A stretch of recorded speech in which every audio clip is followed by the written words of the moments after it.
Basi mwanangu Joy, pole. Utapona sawa mama? Nyamaza, pole. Kula basi hata kidogo. Kidogo tu.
Mke wangu.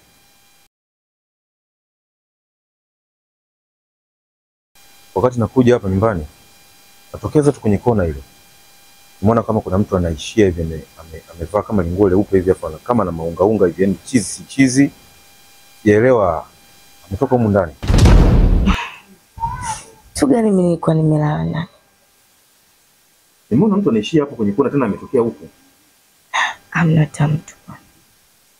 Sijasikia hata mlango kufunguliwa. Mlango kwani ulifunga? Bwana hamna mtu. Nisikilize. Sijiona na usingizi. Nataka kulala, naomba funga mlango. Kwa sababu sasa hivi dunia imebadilika. Unaweza kushangaa kaingia mwizi ndani akabeba kila kitu, unaweza kaingia chizi. Hiyo utakuwa umenielewa hapo. Sawa, mkwela.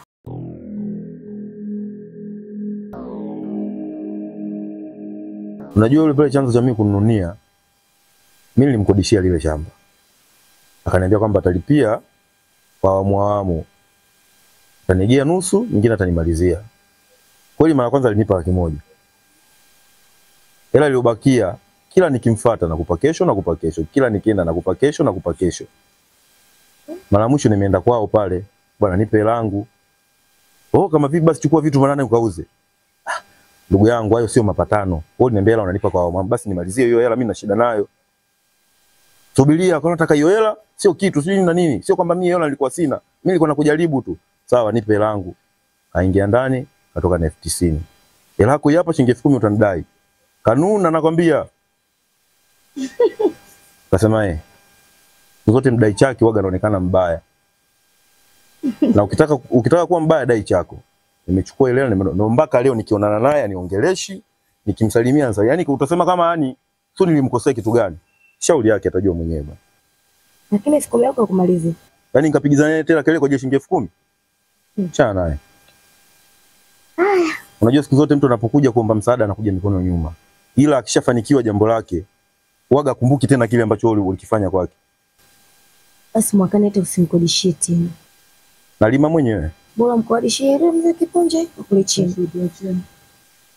Sema yule mzee naye mwanga yule. Yule mzee bwana ukimkodishia shamba kosa kupakana naye. Ukipakana naye tu umelima eka 2, yeye kalima nusu eka, yeye anavuna gunia 20, unavuna gunia 3. Umesahau kilichomtokea Makame?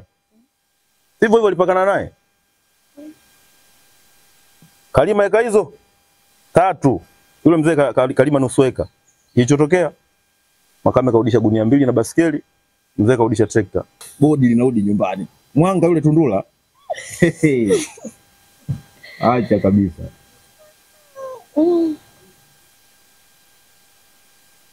Mume wangu, hivi unajua nimechoka kabisa na hii hali. Hata sielewi mwisho wangu utakuwaje.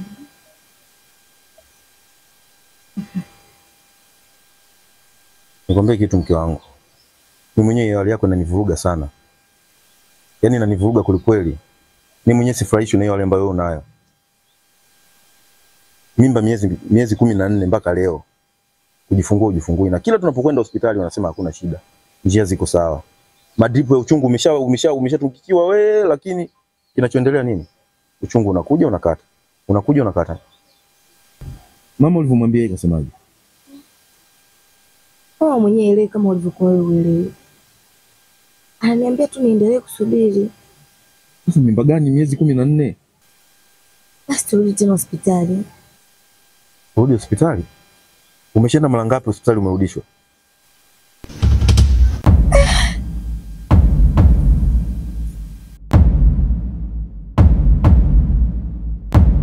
Mke wangu. Nini? Nini? Kio. Nini kimekaza? Au ndo tayari? Hebu subiri kwanza.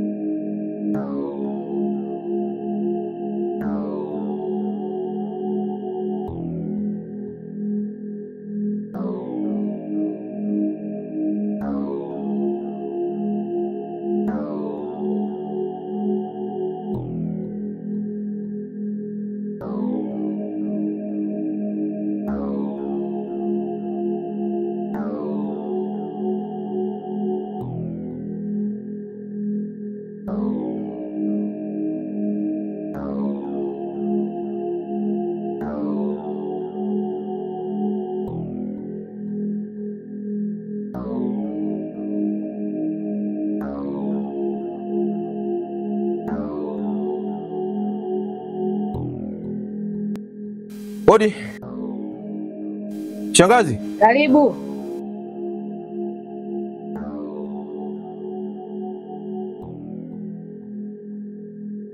Shikamoo shangazi.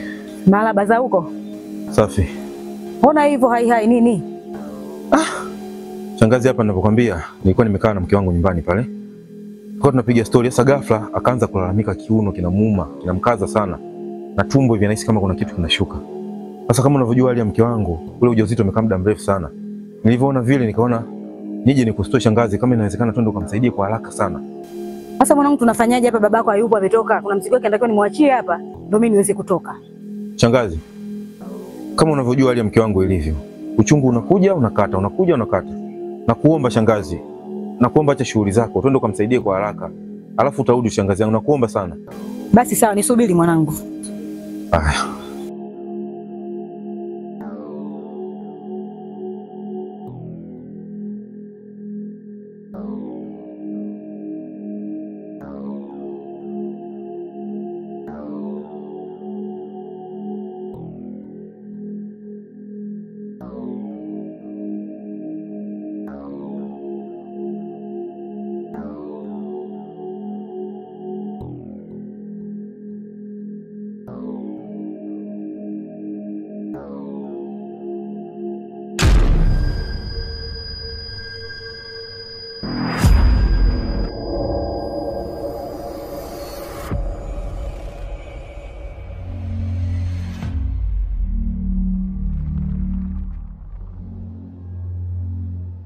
Vipi? Kama kawaida mume wangu.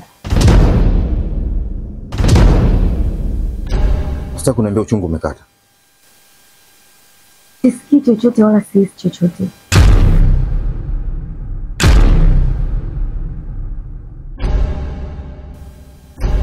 Zinde, njoo tuzungumze mwanangu.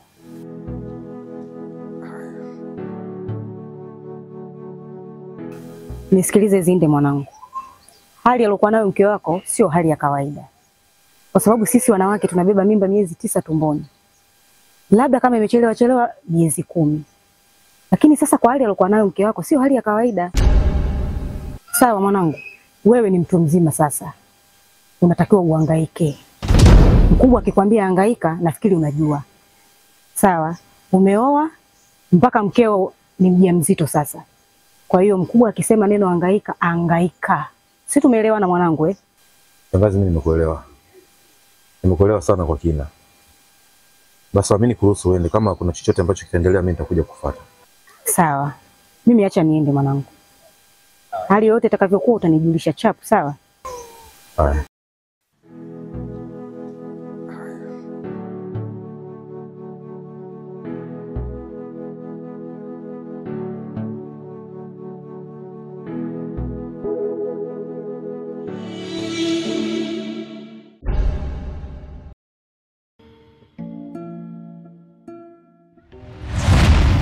Vipi bwana Zinde? Kama kawa mwanangu.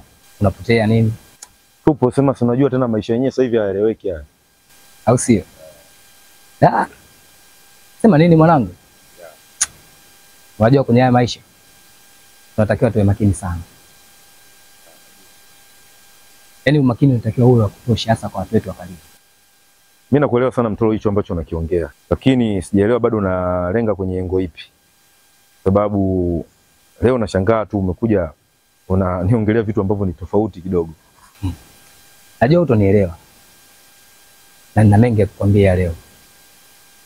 Unajua mimi na wewe ni marafiki wa muda mrefu sana.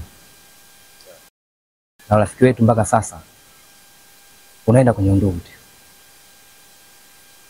Lakini kuna muda nafikiria sana. Naona unapitia magumu mengi sana. Nifungukie kaka. Mimi kitu muhimu ninachokueleza leo ndugu yangu. Naomba kuwa makini sana na babako mdogo. Yule si mtu mzuri kabisa kwako. Ya, hilo naelewa. Na nafahamu kwamba babangu mdogo sio mtu mzuri. Kwa sababu kuanzia kipindi kile ilivyotokea ule mgogoro, issue ya mashamba, viwanja kuuzauza, mpaka kapelekwa gerezani, katoka, natambua kwamba sio mtu mzuri. Lakini sasa unazungumzia yale yale au kuna kingine cha zaidi tofauti na yale? Wala mimi sipo hapa kuzungumzia kesi zenu za mashamba. Unajua binadamu tuko tofauti sana. Na kila familia zina mwenendo wake. Kiufupi nikwambie tu. Unajua sisi familia yetu akija mtu kutuchezea, babu hawezi kutoboa. Unajua baba yako mdogo juzi amekuja nyumbani kuniambia.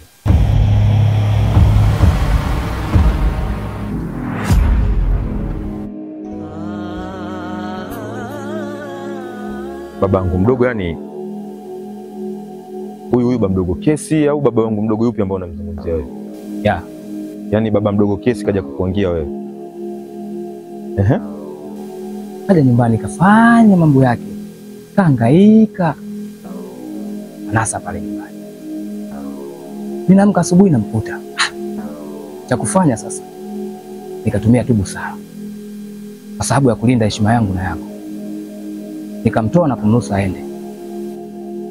Kuna kitu kimoja hivi. Naelewa kama babangu mdogo sio mtu mzuri. Lakini kwa haraka sikuwahi kufikiria kama ni mshirikina au mchawi. Hichi ndo nakisikia kwako kwa mara ya kwanza. Ni una uhakika baba mdogo Kesi ndo amekuja pale na yeye umemkamata? Zinde, mimi siwezi kumfananisha. Yeye mwenyewe kaja nyumbani kaniwaambia. Hangaika vya kutosha lakini kashinda. Basi mimi nashukuru sana kaka. Nimekuelewa kwa hicho ambacho umenieleza hapa. Na mimi nitakifanyia kazi. Au sio? Basi ngoja mimi nikuache ndugu. Poa, baadaye.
Bamdogo,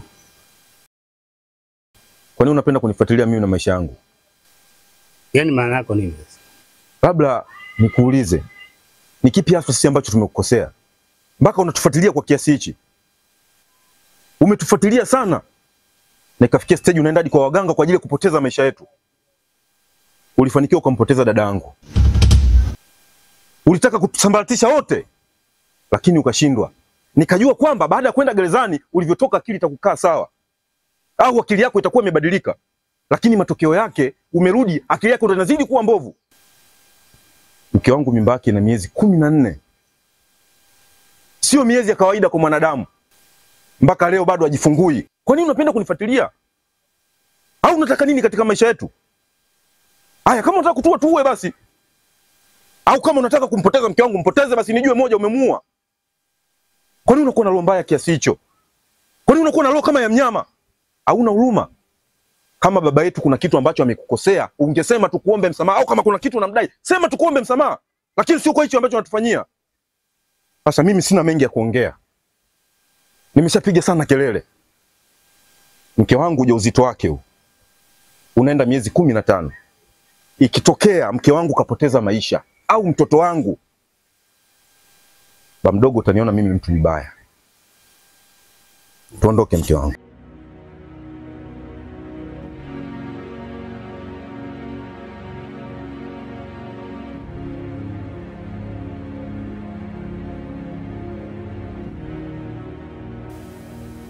Mimi ndo mzee Kesi.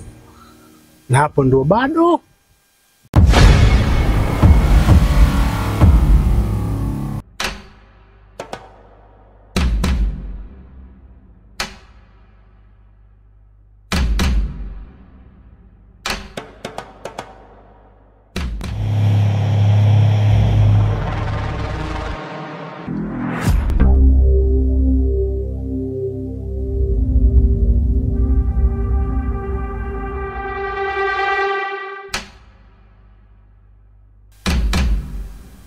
Babu, shikamoo.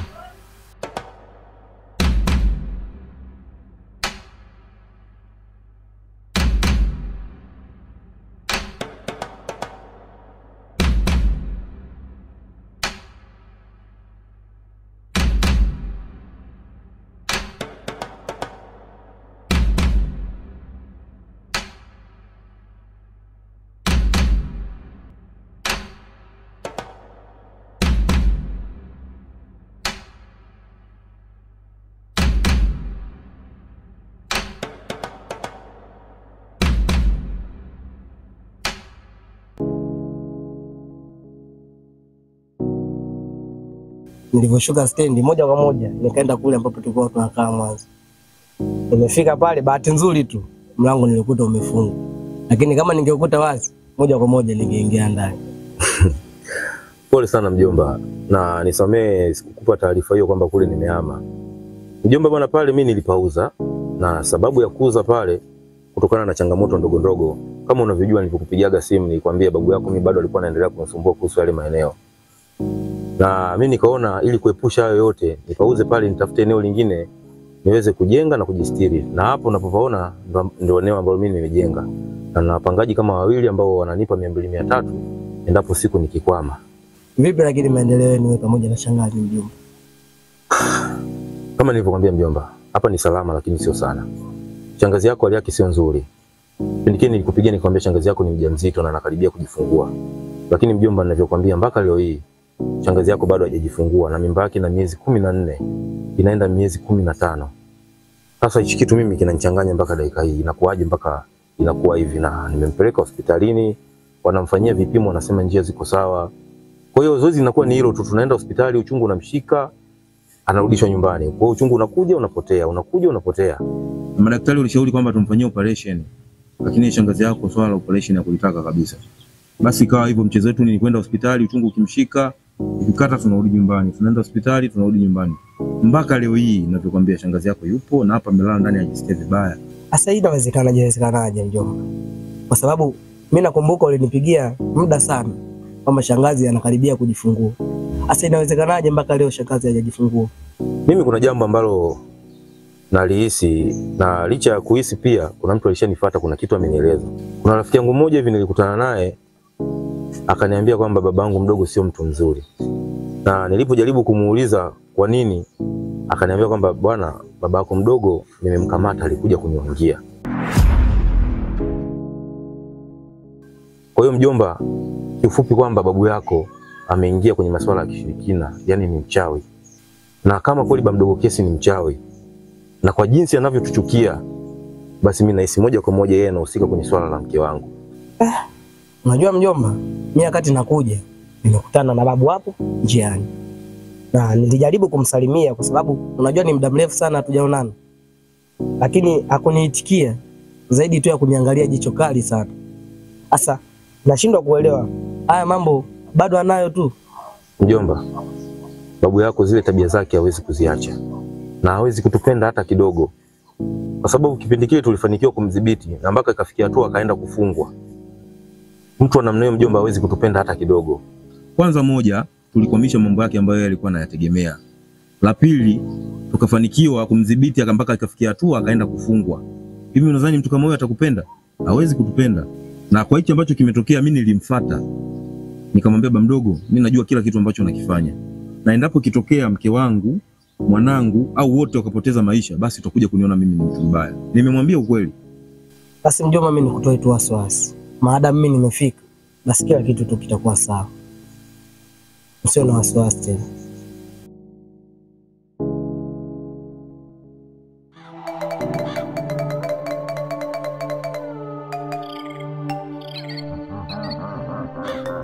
Na kama jiji kunakuwa kuna changanyikeni ya watu wengi sana. Kuna watu wa design tofauti tofauti, watu wanatoka mikoa tofauti tofauti. Na kama unavyojua mjomba, kwenye changanyikeni kila mtu anakuwa na tabia yake. Huyu katoka mkoa fulani, huyu katoka mkoa fulani, na pia makabila mwenyewe unayajua, kila kabila lina tabia yake. Kwa hiyo swala la msingi tu ni wewe kuwa makini, kujichanganya na watu, kusaidizana na watu. Umeona mjomba? Kwa sababu sisi binadamu tunaishi kwa kujifunza mjomba. Sijui unanielewa vizuri usimdharau usiyemjua. Wewe mheshimu kila mtu. Sawa mjomba? Kwa sababu hujui kesho yako nani atakusaidia. Na hayo mengine mimi nisikueleze sana. Najua wewe ni mtu mzima sasa hivi. Umeshakaa mjini kwa muda wa miaka 4 sasa. Kwa hiyo unaelewa hiki kizuri, hiki kibaya, na mji ule unaujua vizuri sana. Kitu kingine mjomba, mimi kuna mashtaka yako niliyapata kwa mwalimu wako. Alinipigia simu akanieleza. Nilisema nitakutafuta sema katikati hapa baada ya kutokea haya majanga. Simu yangu nilivyoiuza nikashindwa nikupate vipi. Ila nilikuwa nimepanga nikutafute. Mjomba, wewe unajijua kabisa ni mtu wa namna gani. Na unajua kabisa ukishapandisha hasira zako unakuwa ni mtu wa aina gani. Napewa mashtaka na mwalimu wako kwamba kuna mwanafunzi mwenzio umemjeruhi, umefanyaje sijui. Kwa nini mjomba unafanya hivi? Ni kweli mjomba, mashtaka ambayo umesikia dhidi yangu ni mashtaka ambayo ni sahihi. Ni kweli mimi nilimjeruhi mwanafunzi mwenzangu, lakini sio kwa kupenda. Nilijaribu sana kumwepuka mjomba. Nilijaribu sana kumwepuka. Unajua tunapokutana sehemu kama hizo za shule, kuna wanafunzi wengi wana tabia tofauti tofauti sana. Lakini ikashindikana. Ndio nikajikuta namfanyia kile ambacho nimemfanyia. Mjomba, mimi nilishakueleza mwanzo mwisho, nilikwambia mjomba, ukishaona imetokea sintofahamu au tofauti kati ya wewe na mwenzako, jiepushe. Ukishaona umetokea ugomvi, umepandisha hasira zako, mjomba, kaa mbali, kwa sababu nilishakwambia kabisa wewe ukishapandisha hasira zako unabadilika tena sio wewe. Na wewe unalijua hilo fika. Wakati unaondoka hapa nilikueleza kila kitu kwamba mjomba, ikitokea tofauti kaa mbali. Kwani wewe ukikaa mbali na mtu ambaye amekukera unapungukiwa nini? Kubali kujifanya mjinga ili kuepuka matatizo. Kwa sababu hayo mjomba unayotafuta wewe ni matatizo. Haya, huyu umemjeruhi, imeishia hivyo kapona. Imetokea siku nyingine sasa umemjeruhi mtu vibaya. Imetokea amepoteza maisha. Hivi unadhani utakuwa katika hali gani? Au elimu yako itaishia wapi? Au itakuwaje mjomba? Kwa sababu mimi nakuelekeza hivyo, usinione kwamba sina akili. Najua mimi mwisho matatizo inakuwaje mjomba. Sijui unanielewa vizuri? Jiepushe ukishaona mtu kwa kukera, jiepushe, kaa naye mbali. Wewe unamjeruhi mtu wa watu hivi na hivi hivi na hivi. Kwa nini unafanya hivyo mjomba?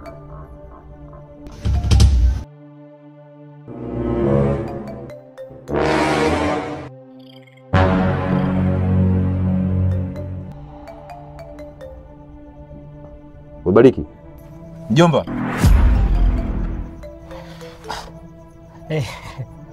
Hivi unanisikiliza kweli ninachokiongea? Nakusikia mjomba. Yaani mimi naongea na wewe, alafu kumbe mwenzangu huko na mimi unaangalia. Kule unachokiangalia nini sasa? Hapana. Hapana, kati umekaza macho unaangalia kule? Hapana mjomba. Hamna kitu ambacho.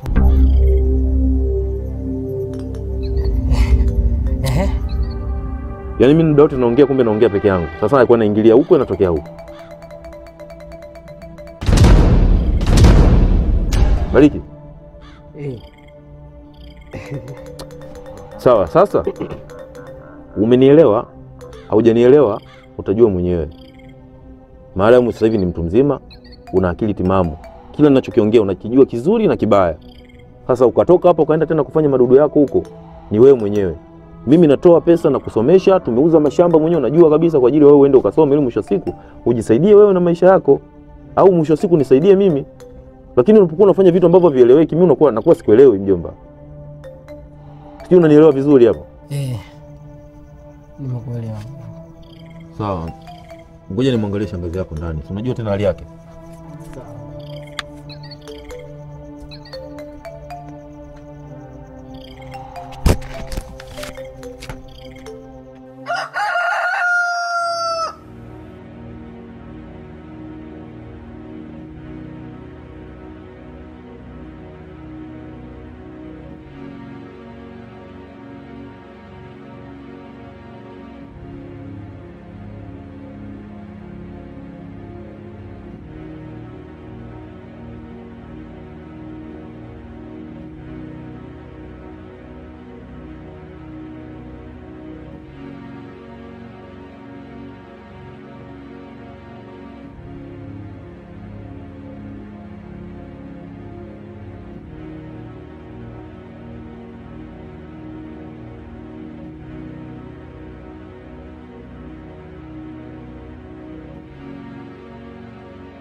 Mjomba. Mjomba. Asubuhi. Sure. Marahaba, kumekucha? Sasa mjomba, mimi natoka naenda kwenye shughuli zangu. Nadhani baadaye tutaonana. Samani lakini mjomba, nakuomba mara moja. Hamna shida.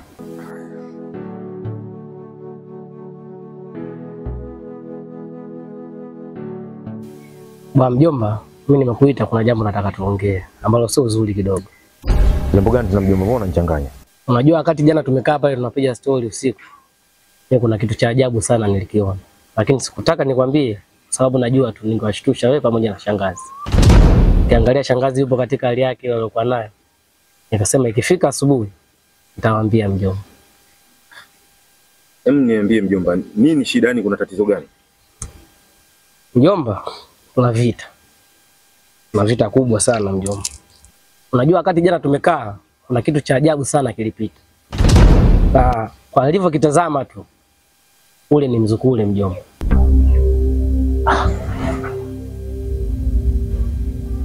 Kilipita hapa?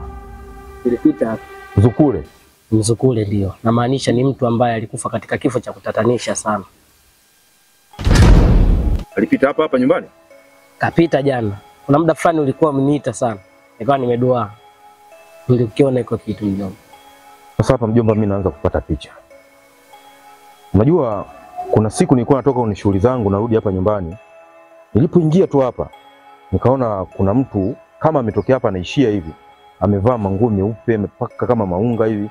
Mimi sikuwekea sana maanani kwa kujua kwamba lile ni Mzukule. Nikapotezea tu. Na hichi ambacho unaniambia wewe hapa sasa naanza kupata majibu. Sasa hii mikajikaje mjomba? Na hili Zukule mjomba huwa linaingia na kutoka.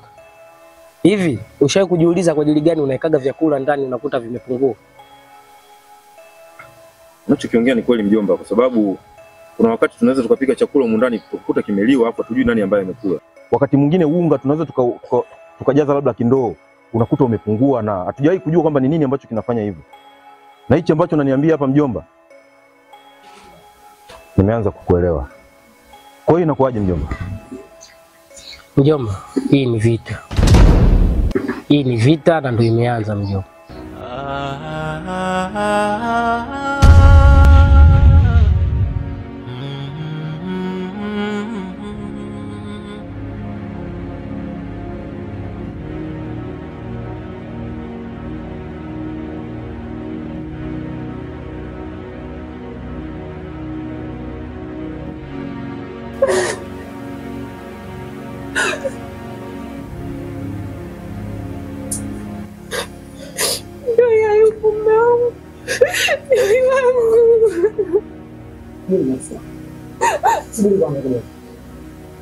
Hebu subiri kwanza. Unajua unapozidi kulia unanichanganya unajua.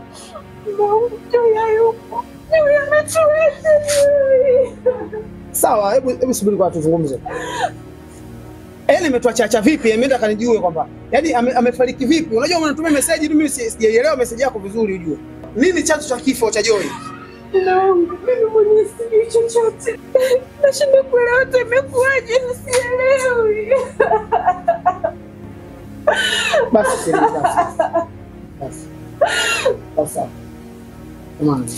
Hebu subiri. Tukache tuzungumze kwanza. Unajua Mama Joy? Hebu nieleze sasa. Maana bado sijakuelewa. Umetuma message lakini message yako bado sijaielewa. Tuliamka siku vizuri tu asubuhi.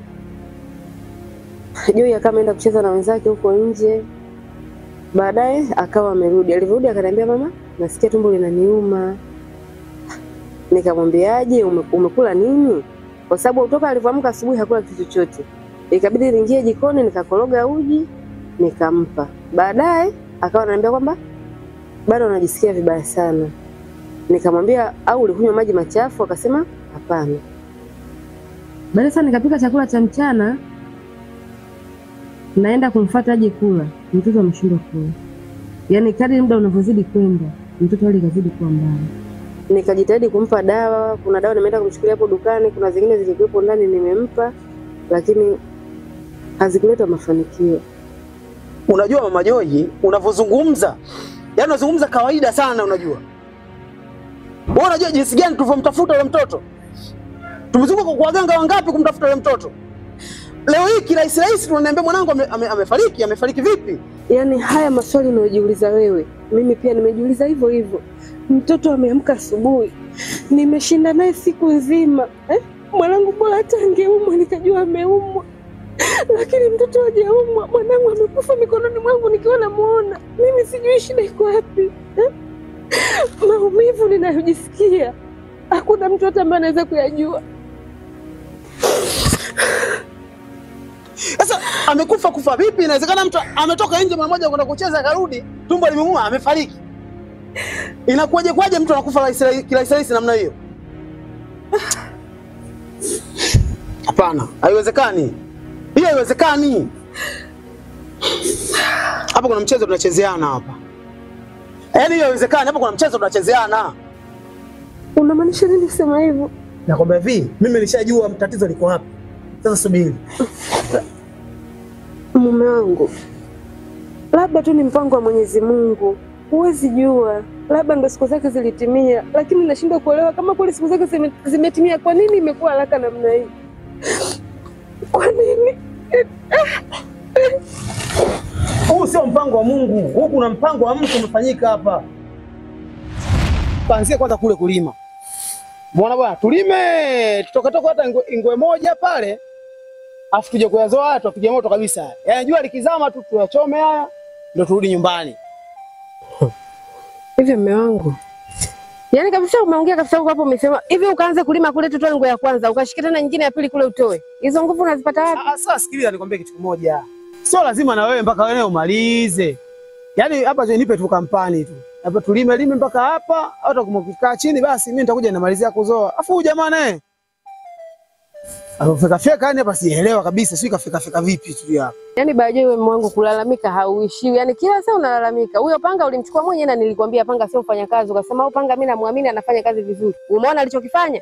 Kafyeka nini sasa? Mijani Eti yote. nyinyi watoto. Nyinyi ni wepesi kusikia au kuona? Shikamoo baba. Kuwa na wewe upate ya kwako. Mimi nakuulizeni hapa. Kinachowafanya nyinyi muingie shambani kwangu ni nini? Na kwa nini mfeke mpaka kwangu? Kwa nini?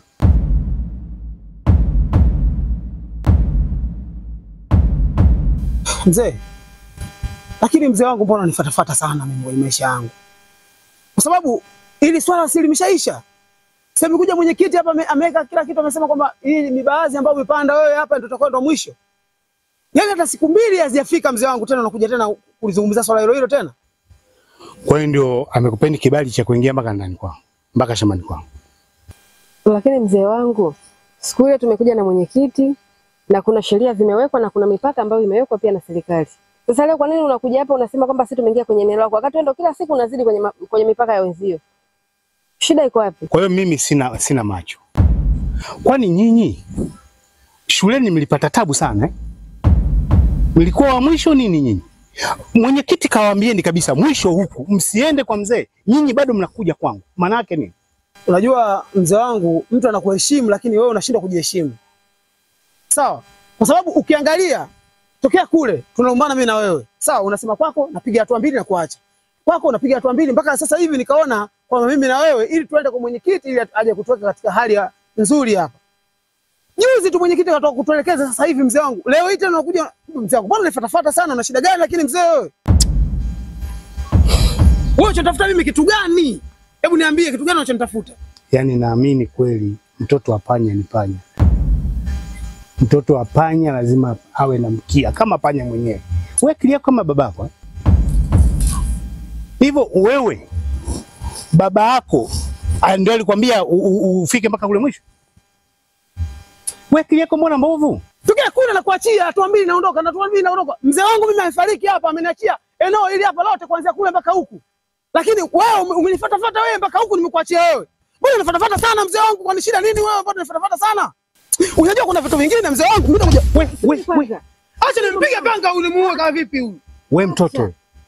Iwe mwanzo na mwisho kunishikia jembe. Nisikilize. Kama unanitishia mimi jembe, mimi nitakuja kupiga panapouma. Wewe nenda zako mzee wewe. Mimi nitakuja kuumiza ujue wewe. Unasemaje? Ondoka zako ujue hapa. Basi nitapiga kwenye mshono. Hiyo sio sheria. Sheria hataki kufuata sheria, nifanye nini? Nisikilize basi, vyombo vya sheria vipo. Yeye kama amepinga hivyo, twende kwa mwenyekiti. Kwani shida iko wapi? Mwenyekiti si ndio aliweka mipaka siku ile hapa? Bajoi, acha mlango bwana hapa wewe. Kila siku kelele mashamba kila siku. Nikuwa chema shamba lote uwe nalo wewe hili. Acha bwana. Mbona kwa nini unapenda ugomvi kila wakati eti kwa nini? Huyu mzee kazidi bwana, kila siku mashamba, kila siku hatua. Basi mwachie shamba lote awe nalo wewe basi. Nisikilize basi. Uriziki.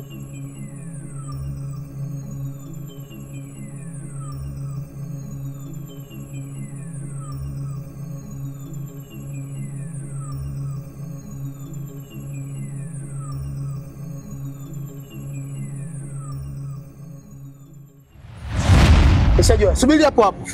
Nishajua tatizo liko wapi. Nimeshajua tatizo liko wapi. Toa nikatibu tatizo. Nimeshajua. Unaenda wapi sasa? Subiri kwanza.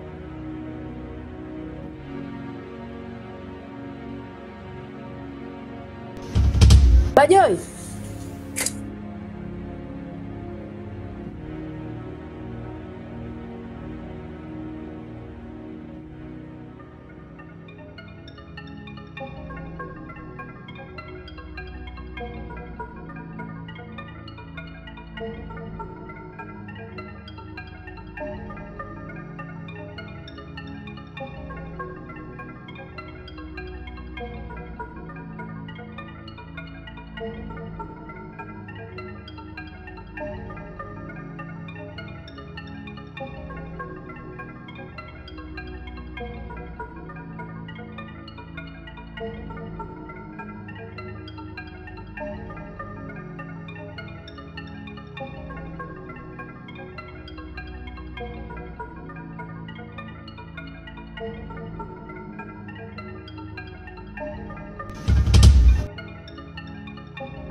Wewe mzee uko nakutafuta sana wewe.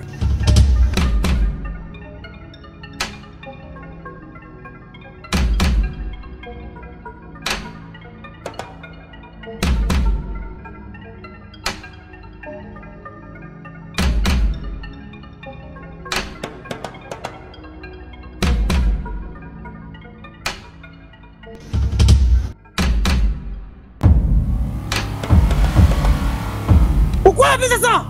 Nitoka tunashana kenge sasa hapa. Wasifa mchawi.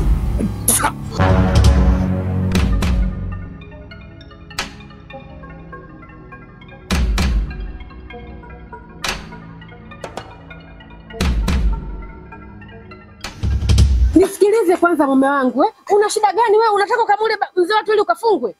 Majoi, hebu niachie dakika moja kwanza nimalize yule mzee. Nisikilize nikwambie, yani huo uchungu uliokuwa nao kila mtu ana uchungu pia. Lakini kwa maamuzi unayofanya sio sahihi. Sasa wewe utakaje? Naomba uachane na hiki kitu. Twende nyumbani tukazungumze. Haiwezekani bwana. Haiwezekani. Hebu niachie dakika moja kwanza nimalize yule mzee. Mzee mpuzi sana yule. Yaani anafanya uchawi kwa mwanangu mimi? Nisikilize basi. Mimi ni nani kwako? Mimi si mke wako. Basi naomba unisikilize. Naomba turudi nyumbani. Twende nyumbani baba Joy.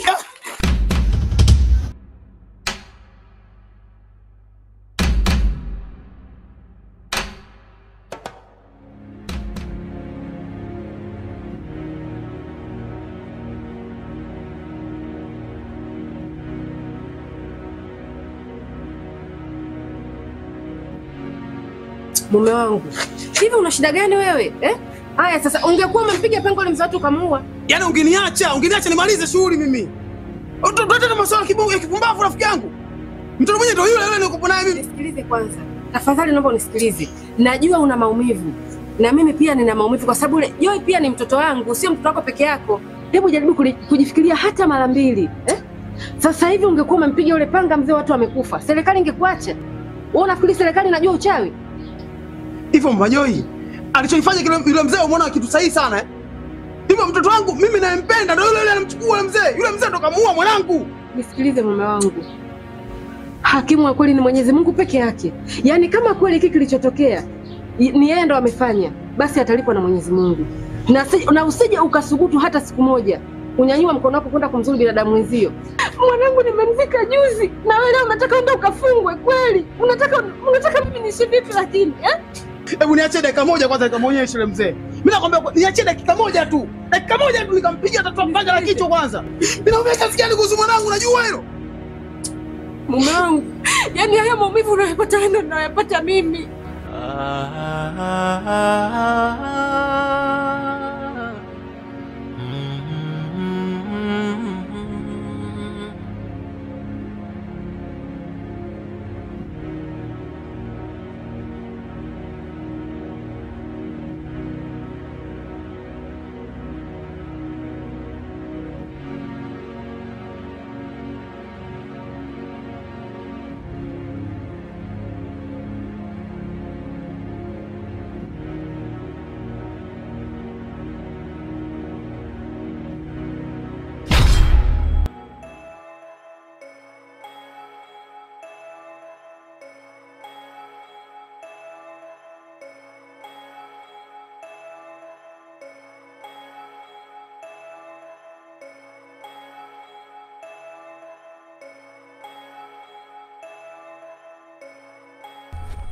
Zina una shida gani ndugu yangu?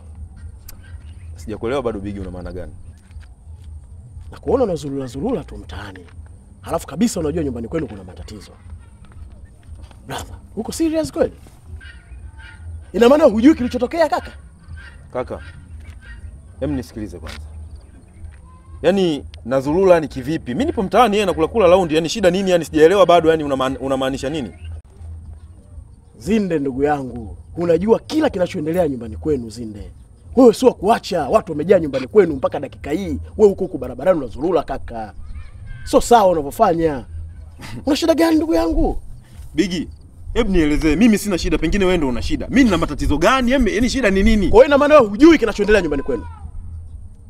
Hujui kama mkeo na mtoto wameshafariki?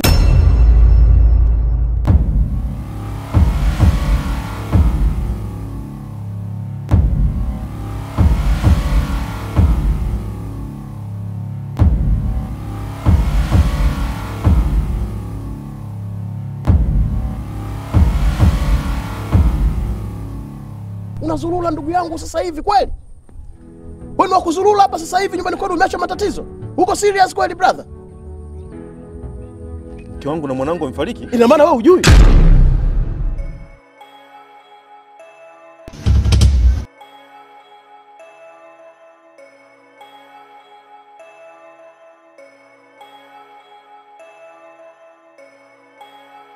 Vipi mjomba?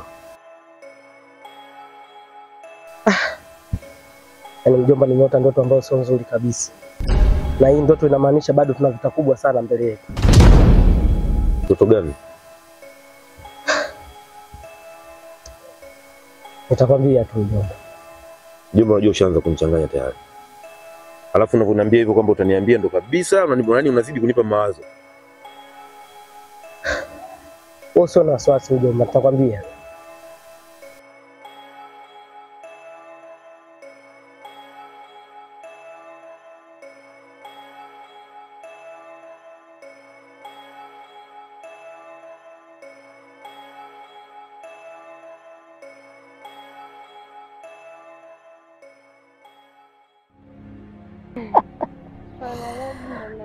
Ndio kuangalia mbona unaona hivi kwa nini? Ama napenda tu nikiwa nakuangalia, nikiwa nakuona hivi una furaha, basi mimi na enjoy. Kweli. Afu jana umeniuzi sana. Baniambia anakuja mwisho wa siku uko wapi? Jana mimi nilikwenda kufua. Mbona jana kama ulikuwa unafua? Sasa tu kweli. Ati. Ya, sijali. Niambie. Niambie sasa. Afu kuna kitu nimekumbuka. Kuna surprise yako. Surprise yako? Kweli? Nini hicho? Sio kwambia, sikwambia. Lakini nzuri nasema hiyo yote. Sasa niambie, si umeniita kwa sababu ya hilo swala? Niambie basi tufurahi wote. Basi sawa.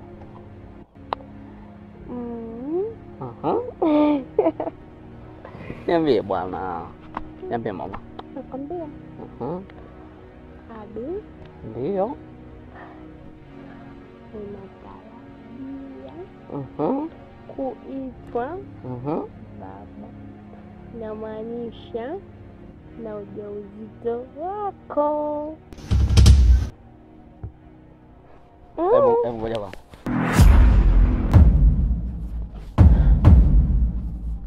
Abi, shida nini? Oe, Kev. Be? Kichwa chako kinafanya kazi vizuri? Ndio, kwa nini? Asa wewe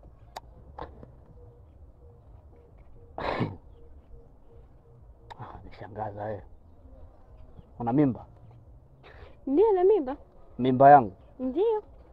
Alikwambia kwamba mimi nataka kuitwa baba na? Kwanza swali lingine jepesi. Wewe unashikaje mimba kitoto namna hiyo? Yaani unabebaje mimba tu kienyeji tu tayari una mimba au mimba? Yaani mimba inakujaje mimba? Kwa wapi wewe unategemea nifanyaje? Ndio ishaingia. Kwa nifanyaje? Kaila mimi sio mtoto mdogo kama unavyonichukulia, sawa? Mimi sio mtoto mdogo. Hiyo mimba mimi sio ya kwangu. Wewe nani hapa? Tafute mwenye mimba wewe mpelekee. Mwenye mimba ni wewe, ndio maana nimekuletea. Mimba ni ya kwako. Ndio maana nimekuletea. Mimba ya kwangu alikwambia mimi nataka kuwa baba nani? Yaani nakwambia mimi sasa hivi nataka kuanza kutengeneza kijiji cha watoto nani? Hivi kuna siku hata moja tumekaa mimi na wewe tukajadiliana kwamba tuzae, uwe na mimba, ubebe mimba. Unashikaje mimba? Yaani kienyeji tu unashika mimba, mtoto wa kike mimba imeingia. Wewe unashikaje mimba? Yaani wewe Abi unachokiongea unakisikia ama? Acha kunichanganya, Kela, acha kunivuruga. Nisikuchanganye kivipi wakati nakwambia ukweli? Mimi na ujauzito wako. Mimba sio ya kwangu. Sasa ya nani? Mtafute mwenye mimba yake. Mwenye mimba ni wewe, ndio maana nimekuletea wewe. Mimba sio yangu. Sawa, sikiliza nikwambie. Wewe. Wewe acha kunichanganya, sawa? Usinizoee vibaya. Unaelewa eh? Hiyo mimba sio ya kwangu. Nakwambia unielewe, hiyo mimba sio ya kwangu. Mtafute mwenye mimba yake, mpelekee. Mimi sio mjinga. Wewe umelikupua mimba lako huko umebeba, umeona hakuna wa kumpelekea, nimpelekee Abi. Wewe ujinga mimi sifanyi. Sawa? Wewe pumbavu mimi sifanyi kabisa. Kama kuna mambo mengine ya kuzungumza mimi na wewe tuzungumze. Habari ya mimba hapa usilete mimba.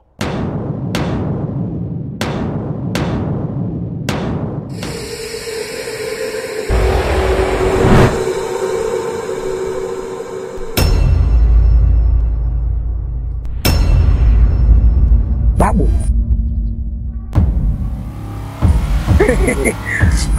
Babu, umekuja saa ngapi bwana? Umefika fikaje? Maana sija kuona. Nisikia tu umefika umetumaa. Babu. Karibu babu. Karibu mjukuu wangu. Wewe mzee.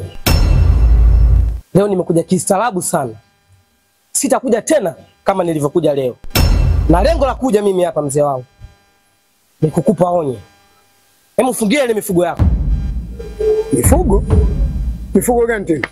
Narudia tena kwa mara ya pili mzee. Fungie ile mifugo yako. Mifugo gani tena babu? Maana mimi hapa sina mbuzi, sina kondoo, sina ng'ombe. Mifugo gani? Fungie ile mizukule yako bwana wewe. Mizukule? Babu vipi bwana? Mbona unakuja? Mimi sikuelewi mizukule gani unakuwa na nini? Hivi wewe mzee, hebu kwa nikuulize kitu kimoja. Hivi unapata faida gani ya kukaa na vitu ambavyo mnajua kabisa mnavitesa, mwisho wa siku nakosa huduma ya kuvihudumia? Sasa basi, leo kama nimejua mimi, kesho mtaa mzima huu utajua kitu ambacho mnafanya nyinyi. Nakwambia kistaarabu kabisa. Watu tunashindwa kukaa kwa amani kwenye nyumba zetu. Tusiweke vipolo, atuvikuti asubuhi. Tusiweke unga, atuukuti asubuhi. Sasa basi, nakwambia kitu kimoja mzee wangu. Hivi vitu mnavyovifanya, mimi nitaweka hadharani, kila mtu atajua. Afu nyinyi ndio wazee wapuuzi, mnaua watoto wenu, mnaua ndugu zenu, afu dakika mwisho mnakosa misaada huko. Mnaanza kusumbua tu mtaani. Wapuuzi wakubwa nyinyi. Mtoto huyu anafikia kiwango cha kunifokea mimi huyu. Anjui. Sasa moto unawaka. Zenda. Ndio kaka.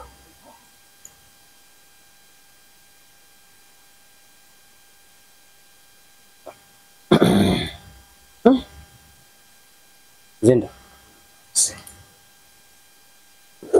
Yaani nye nyumba nikiangalia hapa, ase kuna mambo makubwa sana. Kweli? Yaani kuna mambo mazito humu ndani. Na usipokuwa makini utaondoka. Sasa mtaalamu, unajua mimi mpaka nimekufuata wewe, maana yake tudhibiti haya mambo. Unanisaidiaje? Na ndio maana nimekuja. Kudhibiti haya mambo sio tatizo. Tatizo ni wewe mwenyewe. Hapa sasa, ili tudhibiti, inatakiwa kafara ya ng'ombe. Sio, unielewa? Kama itashindikana kupatikana ng'ombe, basi itatakiwa kupatikana kafara ya mbuzi. Na mbuzi wenyewe sio mmoja, wawe wawili au watatu. Ndugu yangu, sikia nikwambie. Mimi mwenyewe Lungunjai hapa sielewi, yani sina kitu. Sasa unaponiambia masuala ya ng'ombe, mbuzi, mimi natoa wapi miela kununua mbuzi au ng'ombe sasa hivi? Zinda, mimi ninachokuambia ni sahihi. Kwa sababu kilichokuwepo humu ni kizito. Kuna vitu vizito. Mjomba,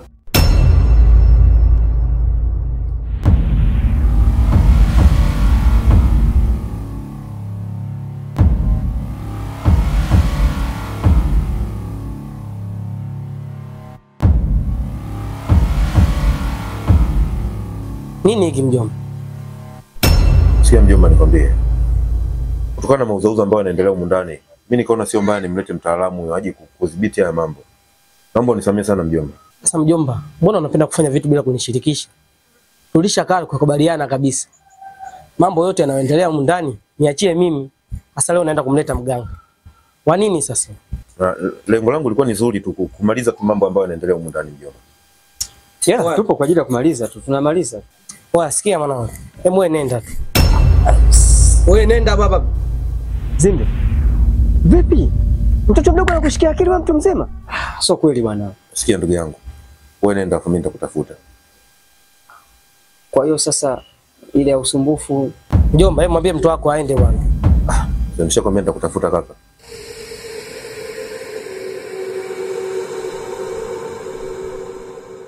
Sasa mjomba, hiki nini unafanya mjomba? Na huyu mtaalamu mwenyewe nimesikia hapa, sijui anakuambia masuala ya kafara ya mbuzi. Na mimi ninavyomuona tu, hamna lolote. Hao wote ndo wale wale mjomba. Kama nilivyokueleza mjomba, mimi sikuwa na lengo baya. Lengo langu ni kudhibiti haya mambo ya ajabu ambayo yanaendelea humu ndani mjomba. Wala sio lingine. Hebu ukiwa unafanya kitu basi jaribu kunishirikisha. Sawa, mimi nimekuelewa mjomba. Sitofanya tena hili.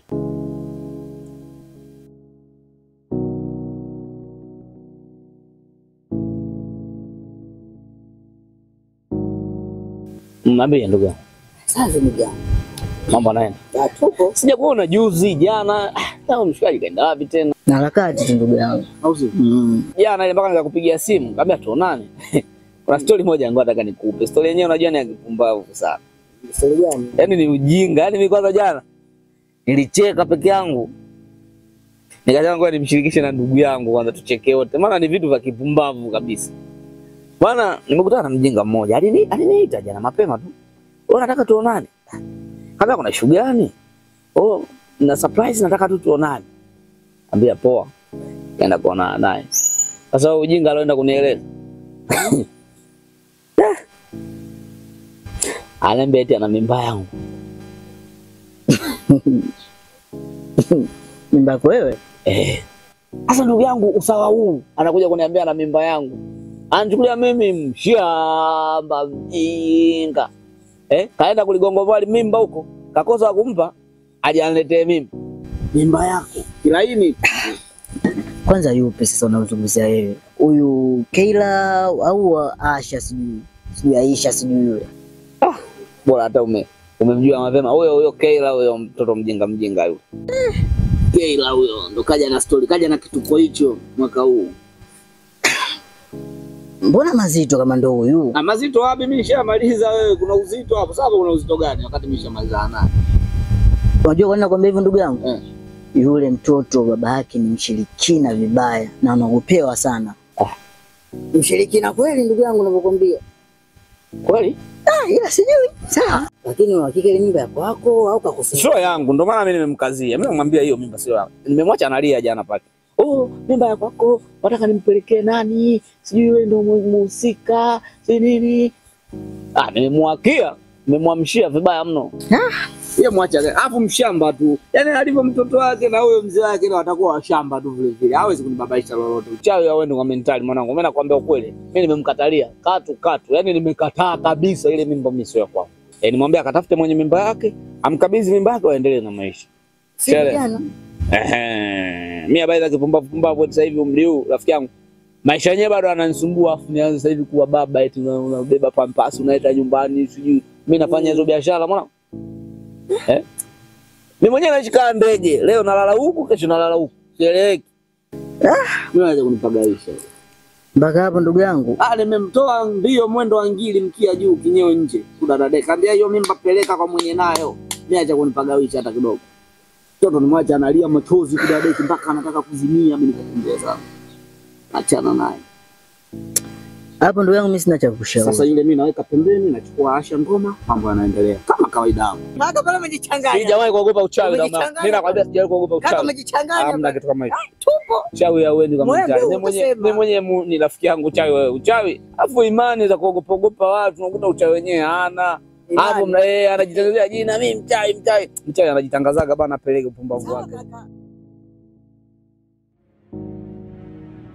Keila. Keila. Njoo mara moja, nataka kutoka.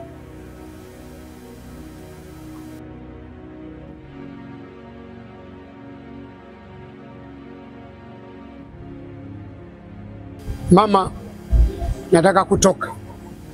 Una chochote? Manake nikitoka saa hizi kurudi jioni babako kama unavyojua.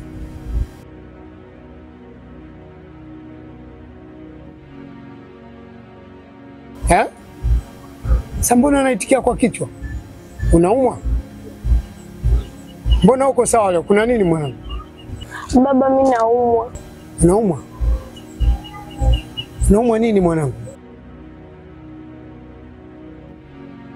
Kama unaumwa, sema nikupeleke hospitali. Na kule daktari wote mimi wako hapa. Kama unaumwa, sema nikupeleke hospitali mama. Utibiwe. Ukiwa mzima mimi ndo napata furaha mwanangu. Mtoto mwenyewe ndo mmoja. Sasa ukiumwa mimi si nitaumia. Nini mwanangu unachoumwa? Niambie babako. Lakini baba, nikikwambia utanipiga. Anapigwa mtu aliyokuwa anaumwa? Yaani wewe mwenyewe toka fikiria, toka umezaliwa, toka unapata akili, mwahi kuona hata siku nimekupiga mwanangu? Sija kupiga mwanangu. Napenda sana kujua mwanangu uwe salama kabisa. Lakini baba, naomba nisamehe. Una nini?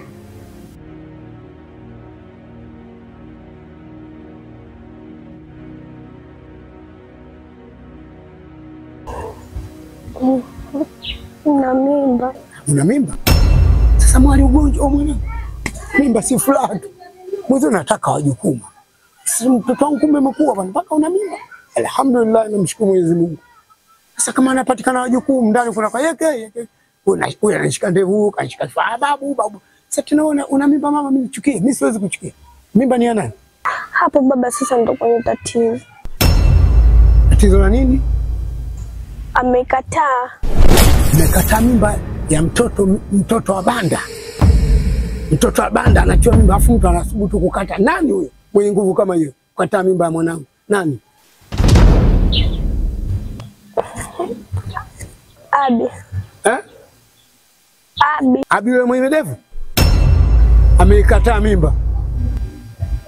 Basi mama, limeisha.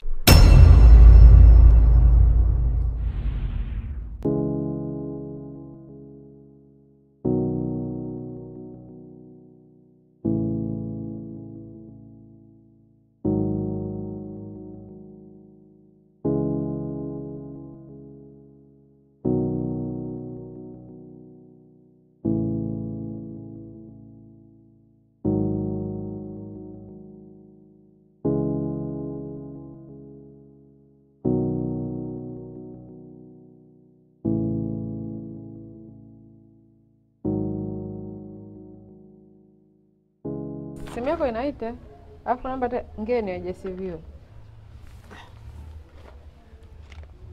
Halo? Mwenyekiti? Mzee mwenzangu. Naam. Kwa nini umemchanja chali mjukuu wako mpaka anafikia kiwango cha kuona vitu vyetu? Naam. Si mjukuu wako mjinga yule mtoto huyo. Ubariki. Huyo ndugu yangu. Mimi mbona sijawahi kumchanja? Kaniumbua sana. Acha bwana. Kaniumbua ndo katuvua nguo. Kijijini hapa samani si atoe. Amefanya nini? Sasa kaona mazikule yangu. Hakuna mtu yote kijijini anaona ile mizigo. Wale mazikule yale na wale. Hakuna mtu anayeona mwenye uwezo. Sasa yule mtoto kaona onaje?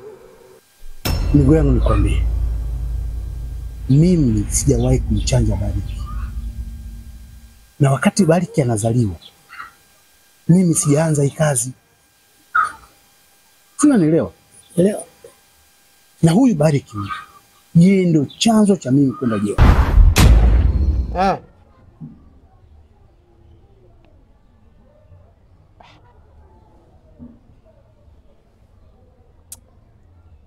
Sawa. Sawa, nimekuelewa.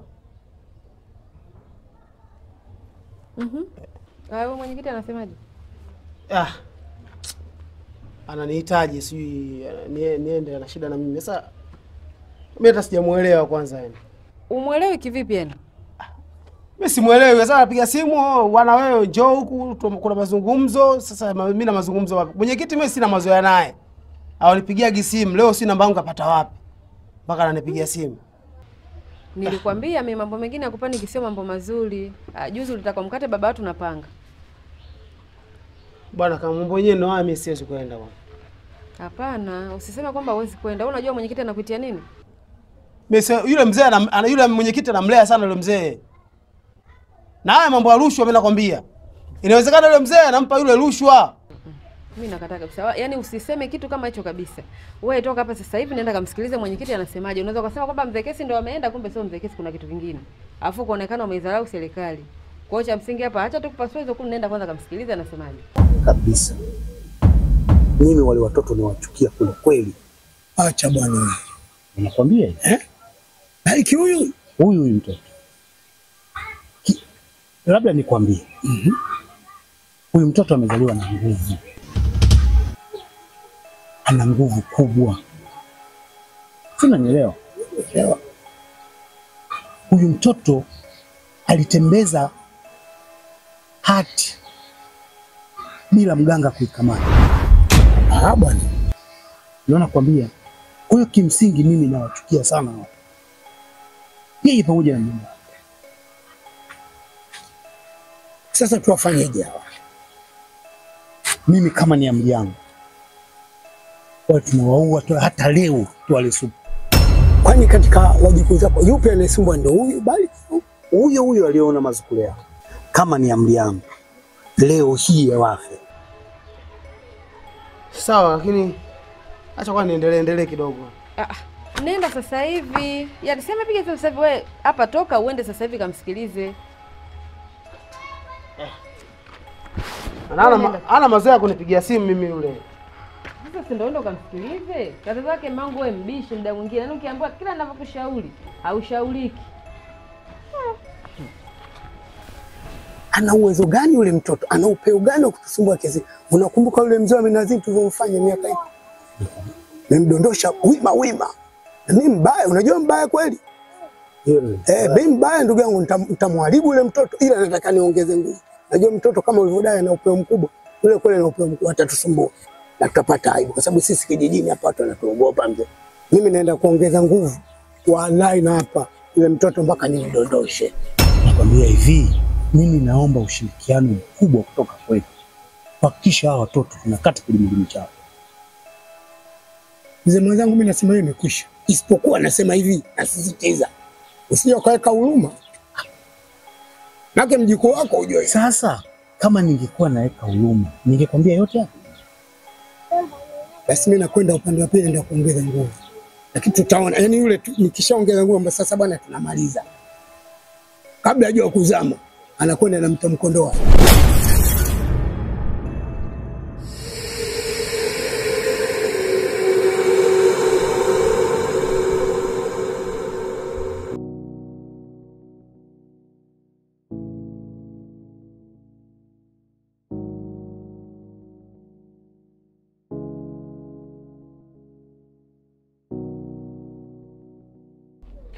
Mwenyekiti. Samahani bwana nimechelewa. Za asubuhi. Nimeona bwana swala hili bwana tukalishughulikia haraka ili tumalize mambo. Unaona inanipa wakati mgumu sana. Bora saizi tuenzetu pale. Tukaeke mikakati kila kitu kiende sawa, mipaka iko vizuri, biashara iishe. Mimi sipendi kala bwana. Mwenyewe unanijua mwenyekiti wangu. Kwa hiyo ndio hivyo bwana. Karibu shemeji. Karibu. Asante. Za asubuhi. Salama. Ndio. Shemeji hapo usione hivyo, kuna matatizo kidogo. Matatizo? Shemeji. Matatizo gani tena? Kwanza nikutolee kiti.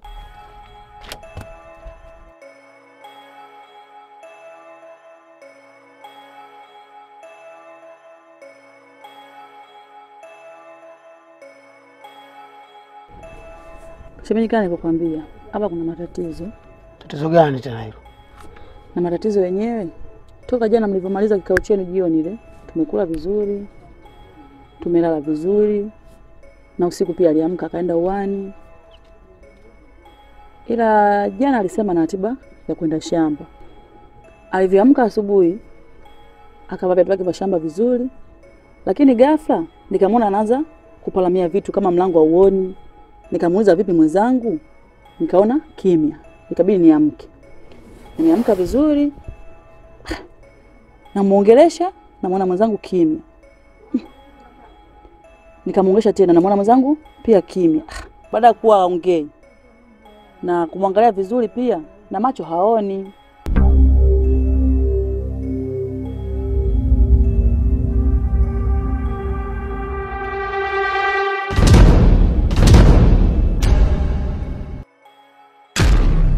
Hii imekuaje hii? Hata mimi sifahamu shemeji. Sasa nini tunafanya hapa? Kwa mpango nimepigia baadhi ya mashemeji zangu. Wamesema wanakuja. Kwa hiyo ndio tumekaa hapa tunawasubiria.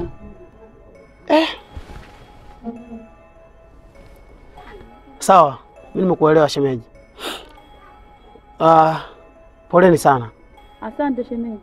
Mimi naomba niondoke, baada ya muda mchache sana nitarudi. Sawa shemeji. Sawa, poleni sana. Asante shemeji.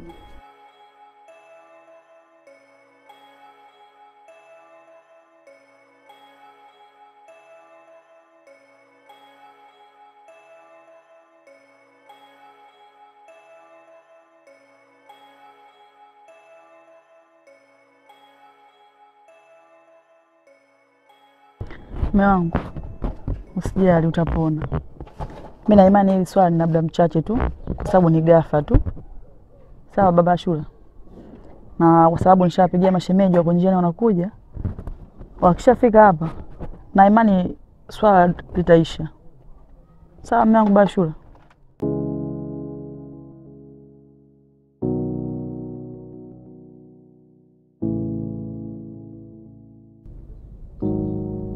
Oya, Due. Oya. Due. Oya, Due mwanangu, hiki nini hiki? Due. Mwanangu unaniitaita afu hamna chochote cha maana kuniambia. Niambie shida nini huko? Due. Due. Nani hamna mwanangu? Nini Abi? Abi una nini? Hamna, si unaona hamna. Abi. Kimekuta nini ndugu yangu? Abi masiala rafiki yangu. Hamna sasa unasema masiala, mimi nakwambia hamna rafiki yangu. Choo nimeangalia hamna. Nimetafuta kote mwanangu hamna. Abi. Utaishije ndugu yangu na alio sasa? Mimi sielewi yani imeenda wapi, mimi sielewi. Abi. Macho yangu au mwanangu si kama hivi. Sikia, ila Abi nilikwambia rafiki yangu. Nilikwambia yule mzee mtu mbaya sana Abi. Ukutaka kunielewa ukaniambia mzee mshamba tu. Unakumbuka? Unakumbuka maneno yako Abi? Yule baba Kekela. Huyo si umekata mimba mwanae wewe au? Kwa hiyo mchawi kweli, si ndio? Na nilikwambia mimi mshirikina. Sasa hata kama ushirikina unachukuaje na nini rafiki yangu? Mwanaume mwanangu afu unachukua na nini inakuaje tena afu? Hapa hakuna namna. Inabidi twende tu tukamwombe msamaha tuongee naye. Sasa tutafanyaje sasa Abi rafiki yangu shakologa sasa hapa. Sasa Due rafiki yangu unafikiri mimi nafanyaje leo? Mimi nafanyaje mwanangu? Hakuna namna. Inabidi tumfuate tu tuongee naye taratibu. Sasa unachukuaje na nini rafiki yangu? Yaani unachukuaje na nini mwanangu? Hata kama uchawi yani ndo unabeba yani. Tukitumia sila haitorudi. Isirudi.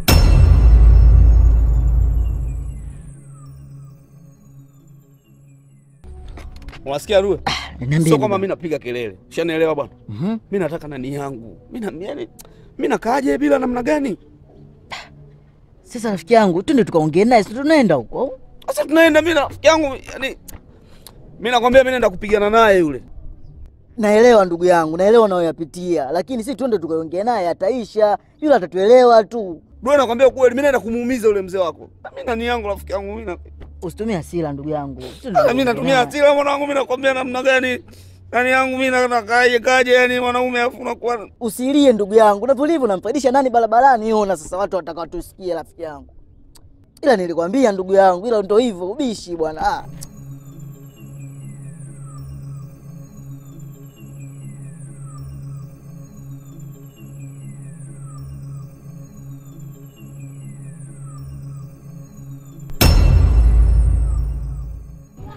Habari zenu?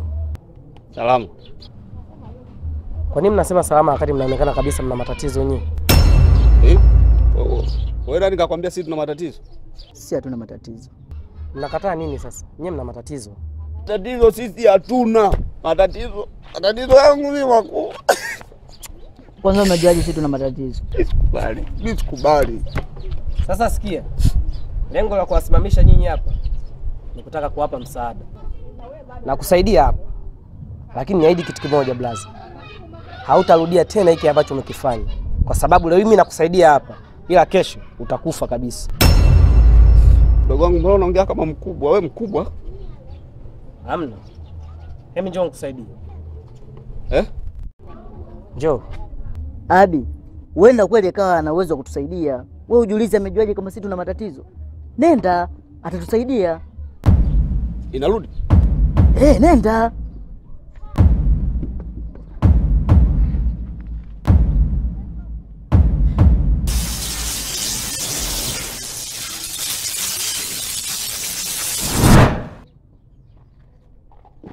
Angalia.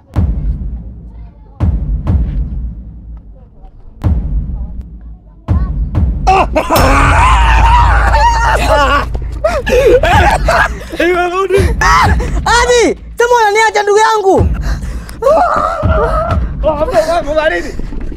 Wana matatizo gani wale? Mjomba wangu ana matatizo makubwa sana. Yule mshikaji kuna msichana alimpa mimba. Alafu sasa dakika ya mwisho ile mimba akaikataa.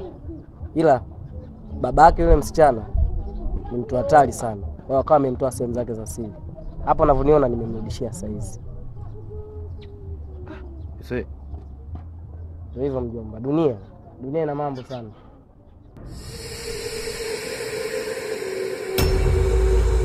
Majoi. Majoi.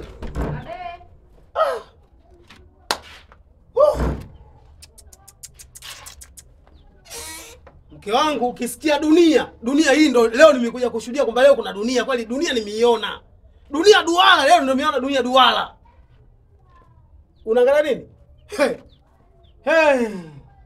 Mke wangu, ulioyaona huko shamba ulikotoka au imekwaje? Maana umetoka sasa hivi hapo umesema unaenda kwa mwenyekiti mnaenda shamba. Haya, uko shamba umekutana na nini? Hii dunia. Yaani ukisikia dunia ndo hii na dunia ndo duara. Yaani leo ndo nimekuja kuona kwamba dunia duara.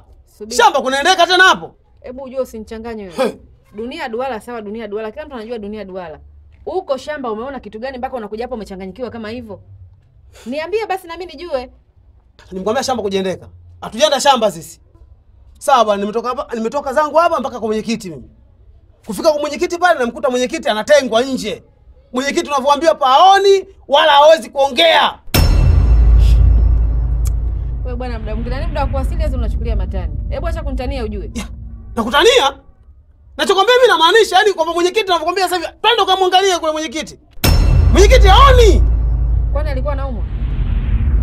Yeye mke wake akasema ghafla tu imetokea hiyo hali. Ina maana kwamba amelala usiku, asubuhi anaamka mtu haongei wala haoni. Ndio nataka nikwambie sasa kwamba nikikwambiaga kitu huo unatakiwa uelewe. Ukiambiwa kwamba uchawi upo kweli. Yule mzee mchawi, mzee mshirikina, mzee ndo kafanya ile tukio nakwambia sasa. Sasa mimi nakupa taarifa tu, nakwambia. Yule mzee mimi aniwezi. Alafu mimi nitakula naye sahani hiyo. Sahani hiyo. Huko unakotaka kwenda sasa wewe. Nakuelekeza mimi sahani hiyo. Matukio yote haya anafanya mimi nayatambua. Usipende kumhukumu mzee wa watu lakini jamani. Kwani una shida gani wewe mume wangu Wewe unaweka gani kama yule mzee Kesi mchawi? Wewe unaanga naye? Au nawe pia wewe mganga? Kusema kwamba unajua mzee Kesi mchawi? Mzee Kesi ndo kamloga yule mzee. Mzee Kesi ndo kamloga mwenyekiti. Sasa nataka nikwambie hivi. Hilo loanzisha hili aliwezi mimi mwenyewe mtaalamu sana wa mambo hayo. Sikiliza nikwambie Bajoi, sawa? Mzee Kesi mchawi. Yeye ndo ameyafanya yote haya. Wewe unataka kushindana naye utamweza? Namweza. Na wewe mchawi? Subiri nitamfanyia. Namfanyia dawa yake ipo.